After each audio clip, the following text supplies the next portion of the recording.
Assalamualaikum you all. Hari ni nak masak daging, masak kicap belada. Okey, mula-mula masakkan dulu serai dua batang. Kemudian tumiskan bawang putih, bawang merah, kunyit yang ditumbuk ya.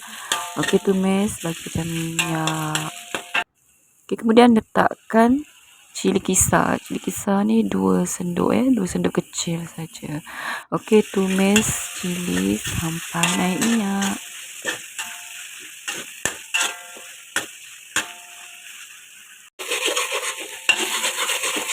Okey, cili bahan-bahan dah naik minyak. Okey, letakkan daging. Daging ni saya iris halus-halus ya. Nipis-nipis. Okey, masukkan daging.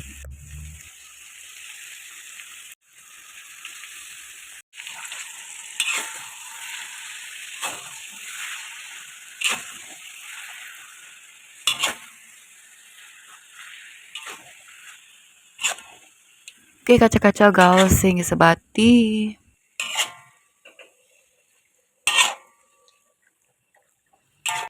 Okey, kemudian letakkan sos tiram. Sos tiram ni dalam 1 sudu besar ya. Okey, gaul-gaul. Kemudian letakkan kicap pekat jalin ya. Letak dalam 2 sudu besar macam tu. Okey, kacau-kacau, gaul-gaul, bagikan sama rata. Okey, kemudian letakkan perasa garam dan serbuk lada putih ya. Okey, serbuk lada hitam pun boleh juga kalau yang dah ditumbuk.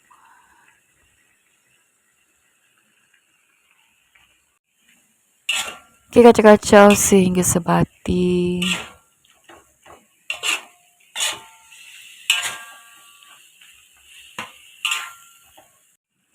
Okey, sekarang masukkan gula perang ya, gula merah ataupun gula Melaka sedikit.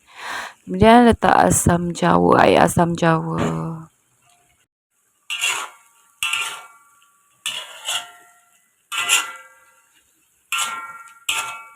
Okey, kacau-kacau. Kemudian letak kentang. Kentang ni digoreng dulu ya. Saya potong macam wedges, potong bentuk wedges. Lepas tu goreng, kemudian barulah masukkan ke dalam daging masak kicap. Okey, gaul-gaul. Okey, gaul-gaul dah siap. Inilah dia resepi daging kicap berlada. Okey, selamat mencuba resepi ini. Terima kasih.